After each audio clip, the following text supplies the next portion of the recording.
Hello po. Pwede po magpa-watch your health? Sure po. Pasok po kayo. Ako si Dr. Jimmy Varias Chang, ENT Head and Neck Surgeon and Sleep Specialist dito sa Calamba Medical Center. Ano ang obstructive sleep apnea at paano ito nangyayari? Pagtigil ng paghinga habang natutulog. Kadalasan dahil sa pagtaba, pag malalaki yung tonsils, pag malaki yung dila. So yun po yung mga nagbabara kapag every time try yung huminga para kayong nasasamid. Ano ang mga kadalasang sintomas ng obstructive sleep apnea?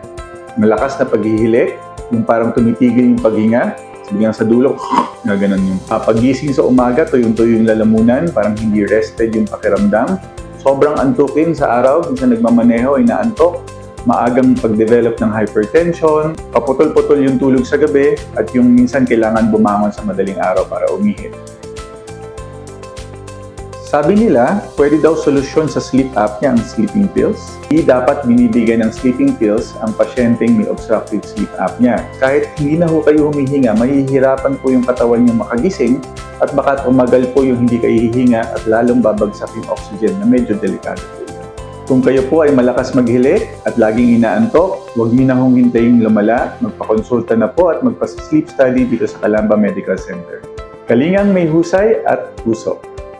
Watch your health! Gabay sa kalusugan, hatid ng mga eksperto.